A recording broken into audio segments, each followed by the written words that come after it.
एक बार पुनः स्वागत है आप सभी बच्चों का हमारे इस यूट्यूब चैनल पर।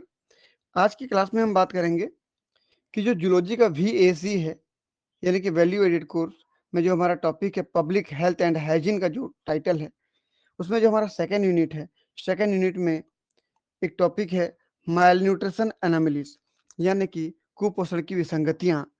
इसमें हमने एनीमिया के बारे में बात कर लिया है।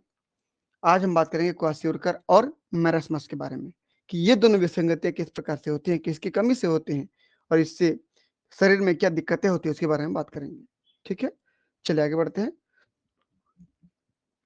ये हमारा हेडिंग है मेल न्यूट्रिशन एनामलीज, यानी कि कुपोषण की विसंगतियां। हमने पढ़ लिया है एनीमिया, आज पढ़ेंगे क्वासियोरकर एंड मैरस्मस। आगे बढ़ते हैं। तो सबसे पहले बात करते हैं हम लोग क्वासियोरकर कि क्वासियोरकर की परिभाषा क्या, डेफिनेशन क्या, क्वासियोरकर होने का कारण क्या है, उसके लक्षण क्या हैं, जब क्वासियोरकर किसी को हो जाता है तो लक्षण क्या होता है। अगला प्रिकॉशन एंड क्योर। प्रिकॉशन यानी कि किसी को क्वासियोरकर ना हो उसके पहले क्या सावधानियां बरतनी चाहिए, और अगर किसी को क्वासियोरकर जैसी बीमारी हो गई है तो उसके बाद देखभाल क्या करें, वो क्योर है। इसलिए तो कहते हैं ना जी कि precaution is better than cure, कि किसी को बीमारी लगे उसके पहले देखभाल किया जाए, तो उसके पहले सावधानी बरता जाए तो बेहतर होता है, किससे कि एक बीमार व्यक्ति की देखभाल से। ठीक है, कहने का मतलब आप बीमार ना पड़ो उसके पहले ही सावधानी बरत लो, वो बेहतर है। क्योंकि बीमार पड़ने के बाद सावधानी बरतोगे फिर तो आप तकलीफ में तो आओगे ही। ठीक है, तो चलिए, तो इस पूरे टॉपिक को आज की क्लास को समझने के लिए हमको बार बार दो शब्दों का सामना करना पड़ेगा। पहला कैलोरीज, दूसरा एनर्जी। कैलोरीज बोलूं या एनर्जी बोलूं मतलब एक ही है, और हमको चार अलग अलग मैक्रोन्यूट्रिएंट से ये मिलता है। किससे किससे? कार्बोहाइड्रेट, प्रोटीन, फैट और एल्कोहल से। 1 ग्राम कार्बोहाइड्रेट अगर मैं लेता हूं तो 4 कैलोरीज एनर्जी मिलती है, या इसको 4 किलो कैलोरी एनर्जी बोलते हैं। 1 ग्राम कार्बोहाइड्रेट से 4 कैलोरीज या 4 किलो कैलोरीज एनर्जी मिलती है। सेम ऐसे 1 ग्राम प्रोटीन लेने पर फिर 4 कैलोरीज या 4 किलो कैलोरीज एनर्जी मिलती है। यदि मैं 1 ग्राम फैट लेता हूं तो 9 किलो कैलोरीज या कैलोरीज एनर्जी मिलती है। और यदि मैं 1 ग्राम एल्कोहल लेता हूं तो 7 किलो कैलोरी या कैलोरीज एनर्जी मिलती है। यानी कि सबसे ज्यादा एनर्जी कहाँ मिल रही है बोलने पर? फैट में। 9 कैलोरीज या किलो कैलोरीज एनर्जी पर ग्राम ऑफ फैट में मिल रही है, उसके बाद एल्कोहल से मिलती है। ठीक है, चलिए बच्चों आगे बढ़ते हैं। अब बस इतना याद रखना, फैट से सबसे ज्यादा एनर्जी मिलती है कैलोरी या किलो कैलोरी के रूप में। तो हमारा टॉपिक क्या है? क्वासियोरकर। देखिए, हमने एक क्वासियोरकर से पीड़ित एक बच्चे का फोटो डाल दिया है। हमने जानबूझ के इसके चेहरे पे एक चेहरे को छुपाने का प्रयास किया है, ताकि जब ये बच्चा या इसके कोई रिलेटिव इसको देखे तो उसको बुरा ना लगे। इसलिए हमने इस फोटो को इस प्रकार से चेहरे को ढक दिया है। ठीक, चलिए डेफिनेशन क्या देखिए। A form of malnutrition caused by protein deficiency in the diet typically affecting young children. होता क्या है कि जो छोटे बच्चे होते हैं, छोटे बच्चे जो भी माँ का दूध पी रहे हैं और माँ का दूध पी रहे हैं, अचानक उनका माँ का दूध बंद हो जाता है निकलना, और वो माँ का दूध छोड़ करके बाहरी भोजन पे डिपेंड हो जाते हैं। और यदि उस बाहरी भोजन में उनको प्रोटीन नहीं मिलता है, प्रोटीन की कमी हो जाती है। क्वाश्योरकर मतलब प्रोटीन डेफिशिएंसी, प्रोटीन की कमी हो गया। प्रोटीन की कमी हो जाने पर ये बीमारी होती है।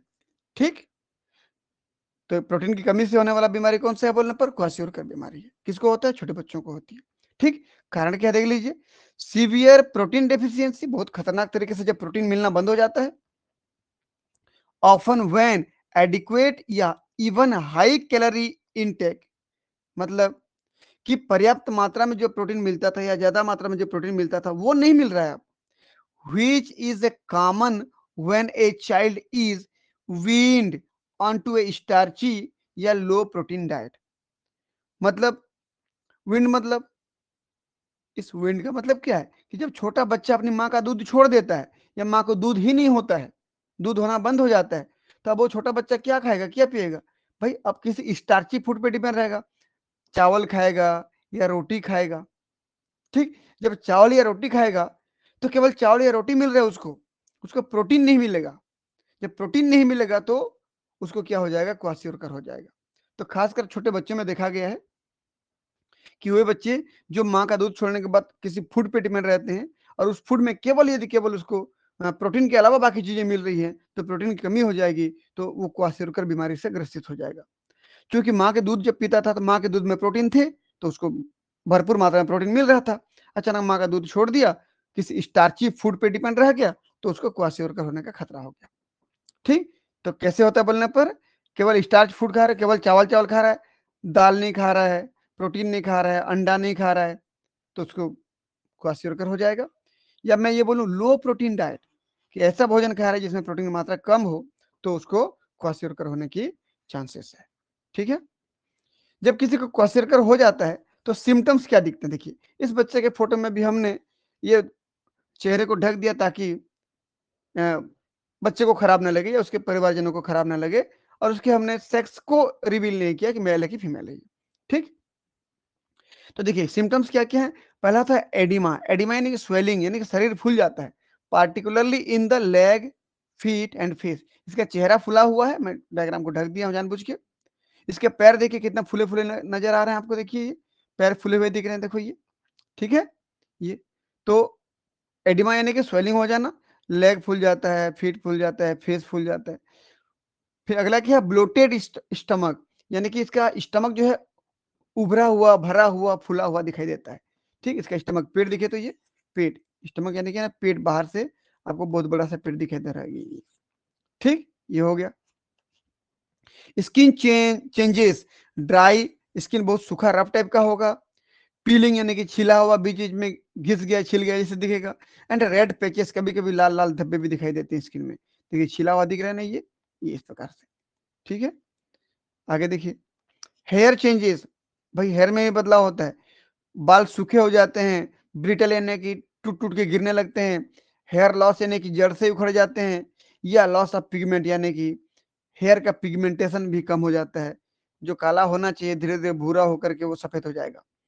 ठीक है, अगला फैटी एंड एनलार्ज लीवर, ऐसे बच्चे में जो लीवर होता है वो बहुत बड़ा हो जाता है, बड़े साइज का हो जाता है, और वो फैटी हो जाता है। फैटी यानी कि ये समझ लीजिए कि वो अच्छे से प्रॉपरली काम नहीं कर पाता है, लीवर में फैट जमा हो जाता है, क्योंकि ये बच्चा प्रोटीन कम खा रहा है और प्रोटीन के अलावा बाकी चीजें खा रहा है, जैसे कार्बोहाइड्रेट खा रहा है, कार्बोहाइड्रेट, स्टार्च खा रहा है, स्टार्च खा रहा है, तो स्टार्च धीरे धीरे कार्बोहाइड्रेट जाके धीरे धीरे फैट के रूप में जमा हो रहा है, लीवर में भी जमा हो रहा है, तो लीवर कैसा हो जाएगा, फैटी एंड एनलार्ज लीवर हो जाएगा, जो अच्छे से काम नहीं कर पाएगा।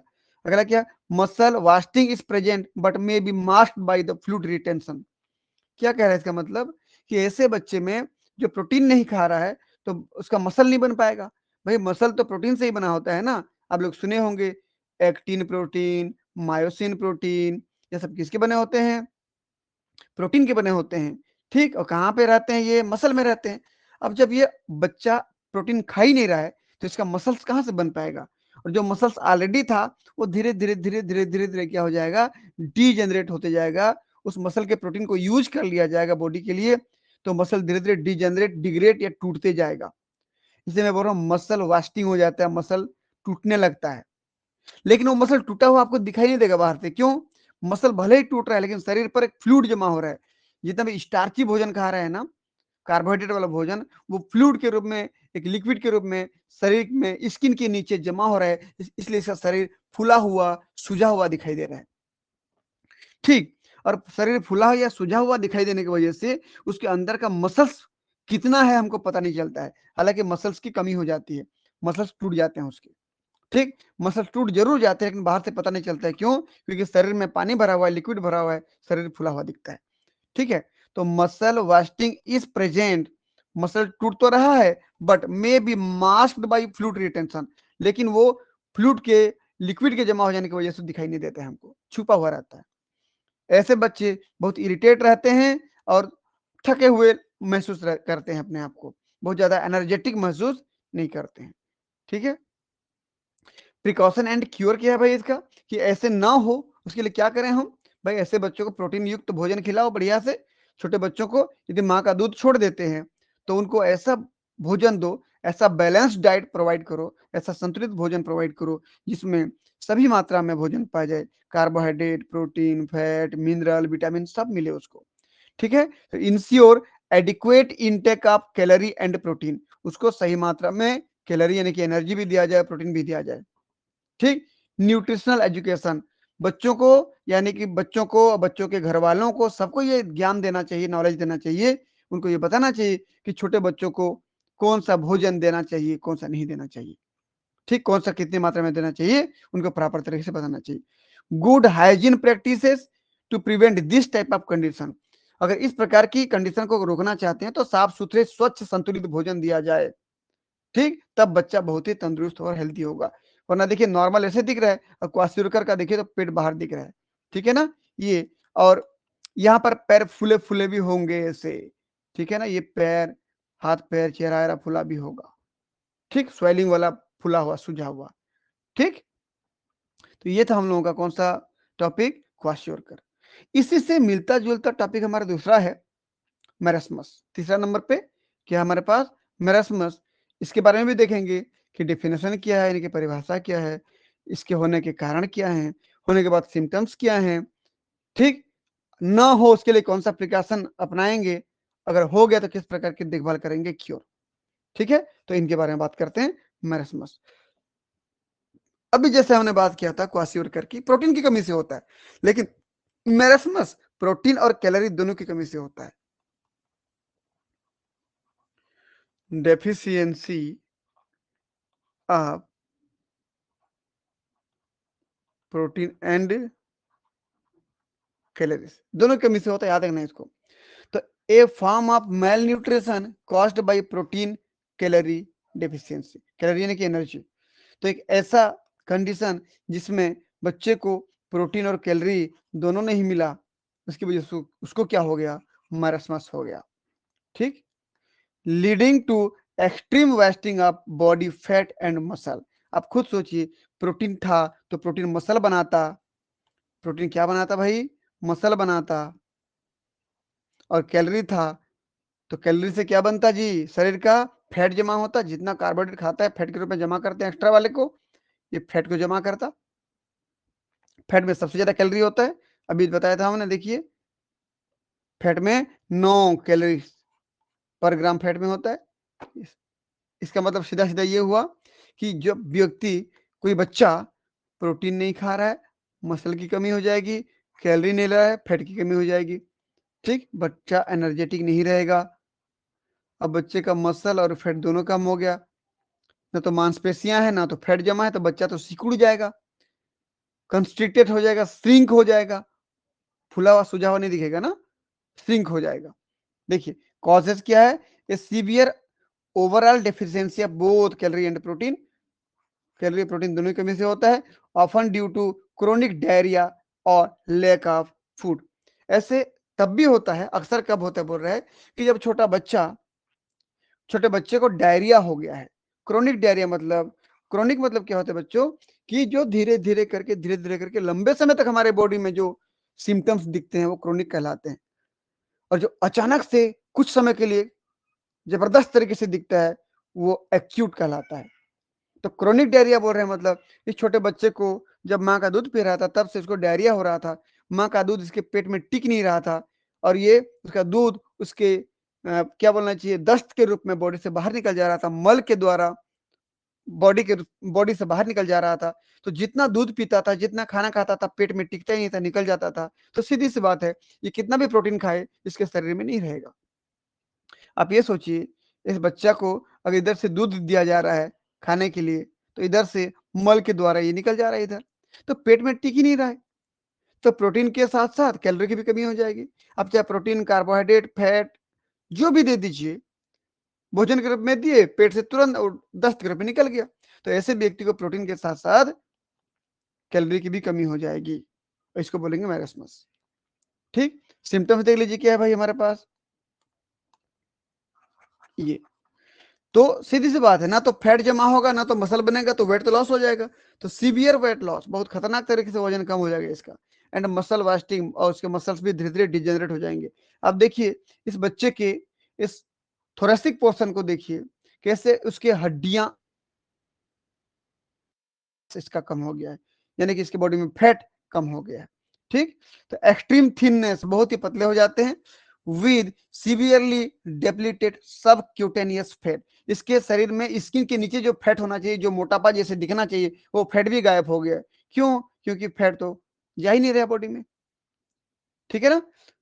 फैट नहीं खा रहा है, कैलोरी नहीं मिल रहा है उसको, प्रोटीन नहीं मिल रहा है, तो मसल कम हो गया और जो फैट जमा होना चाहिए वो कम हो गया, तो बच्चा सिकुड़ गया। तो नो एडिमा, नो स्वेलिंग, ठीक है ना, बच्चा नहीं फूलेगा इसमें। डिहाइड्रेशन यानी क्योंकि लगातार दस्त हो रहा है ड्यू टू डायरिया, ठीक, डायरिया की वजह से लगातार पानी कमी हो रहा है इसको। क्रोनिक डायरिया बोला हूं अभी मैं, उसको लंबे समय से डायरिया चल ही रहा है, ठीक। अगला श्रंकन स्टमक यानी कि इसका पेट बहुत ही सिकुड़ा हुआ नजर आएगा, क्योंकि जो भोजन जा रहा है टिक नहीं पा रहा है, भाग जा रहा है, ठीक है बच्चों। तो अगला देखिए क्या हमारे पास है, प्रिकॉशन एंड क्योर। तो ऐसे बच्चों का किस प्रकार से प्रिकॉशन क्योर करें। फिर वही चीज, ensure sufficient calorie and protein intake.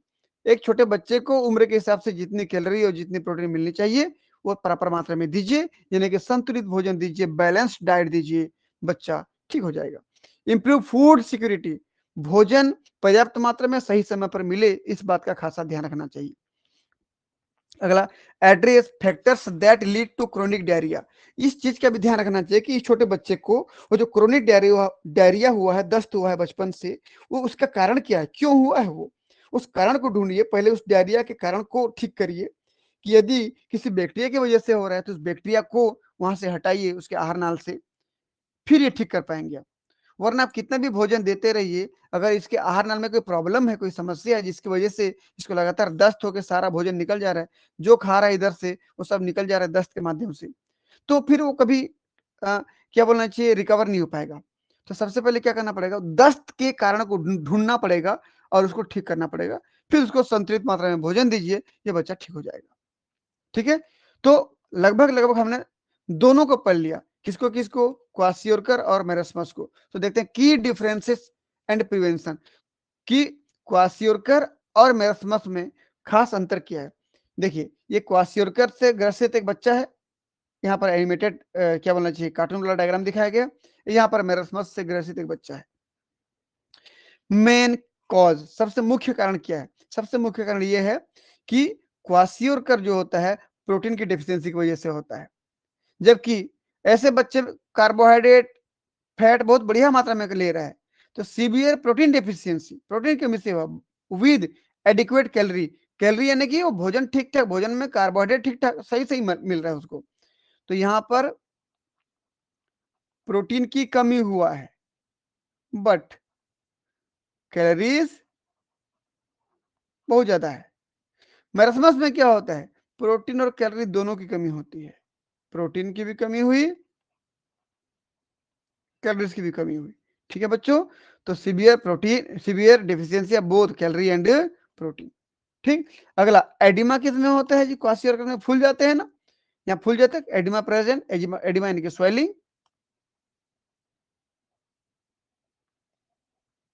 Swelling है, लेकिन मैरस्मस में स्वेलिंग नहीं होता है, क्योंकि फैट नहीं आता ना इसके बॉडी में, और बिना फैट का कैसे मोटाएगा ये, ठीक है। चलिए अगला देखिए, मसल वास्टिंग, मसल किसमें कम होने लगते हैं, डिग्रेड होने लगते हैं, दोनों में, लेकिन क्वासियोरकर में दिखता नहीं है क्योंकि फ्लूइड जमा होता है, बॉडी फुला फुला सूजा हुआ दिखता है, तो can be present but mask by fluid, यहाँ पर मसल डिग्रेड हो जाते हैं और किसके द्वारा छुपे रहते हैं, वो जो फ्लूइड जमा होता है इसके द्वारा छुप जाते हैं, पता नहीं चलता बाहर से, ठीक। इसके पेट को देखिए आप, पेट को देखिए कैसे फुला फुला दिख रहा है। अगर यहाँ पर सीवियर मसल वेस्टिंग, खतरनाक तरीके से मसल्स में कमी होती है, वो अस्थि पंजर पूरे इसके दिख जाते हैं, देखिए आप। अगला, अपीयरेंस, क्वासियोरकर पफी या ब्लोटेड यानी फुला हुआ दिखता है, पफी यानी भी फुला हुआ सूजा हुआ, ब्लोटेड यानी कि फुला हुआ सूजा हुआ, पेट भी बड़ा सा दिखता है, ठीक। मैरस्मस में क्या है, इमेसिएटेड, इमेसिएटेड मतलब क्या हो गया, क्या बोलना चाहिए, बहुत ही कमजोर हो गया, पतला हो गया, क्षीण हो गया, सीवियरली थीन, बहुत ही पतला हो गया ये, ठीक। क्वासियोरकर में फूला हुआ सुझा हुआ दिखते हैं, मरस्मस में बहुत पतला, एकदम सिकुड़ गए जैसे दिखाई देते हैं। प्रिवेंशन की बात करें हम, कि क्वासियोरकर को रोकने के लिए बैलेंस डाइट दीजिए, बैलेंस डाइट में सफिशिएंट मात्रा में प्रोटीन हो, न्यूट्रिशन का ज्ञान दीजिए, कौन से बच्चे को कितना भोजन, कितना न्यूट्रिशन देना चाहिए, हाइजीन वाला भोजन दीजिए उनको, साफ सुथरे वाला। मैरास्मस में भी बैलेंस डाइट दीजिए, सफिशिएंट कैलोरी भी होना चाहिए, प्रोटीन भी होना चाहिए। ठीक, फूड की सिक्योरिटी रखें, भोजन का ध्यान रखें, समय कब देना है, हाइजीन ट्रीटमेंट दीजिए। और डायरिया अगर हुआ है तो डायरिया का कारण ढूंढिए क्यों हुआ है, उसके बाद उसी बच्चे की ट्रीटमेंट करिए। ठीक है बच्चों, तो आज हमने इस क्लास में 2 टॉपिक के बारे में बात किया। बहुत छोटा छोटा टॉपिक था, क्वासियोरकर एंड मेरेस्मस। भले टॉपिक छोटा है, लेकिन ये बहुत ही सोचने वाली बात है कि आज भी हमारे देश में इस प्रकार के बीमारियों से बच्चे गुजरते हैं। ये हमारे लिए बड़े दुख की बात है कि हम अपने बच्चे को सही मात्रा में प्रोटीन और कैलोरी प्रोवाइड नहीं कर पाते। ठीक, तो आप भी इस बारे में विचार जरूर करिएगा। यदि आप हमारे यूट्यूब चैनल पर नए हैं तो हमारे चैनल को आप सब्सक्राइब करें, वीडियो को लाइक करें, और किस प्रकार का वीडियो आपको चाहिए कमेंट बॉक्स पे जरूर लिखें। और यदि वीडियो आपको पसंद आता है तो इस वीडियो को अपने दोस्तों के बीच में भी शेयर करें, ताकि उनको भी इस प्रकार की वीडियो का लाभ मिलता रहे। ठीक है बच्चों, मिलते हैं नेक्स्ट क्लास में, तब तक के लिए बहुत बहुत धन्यवाद। Thank you.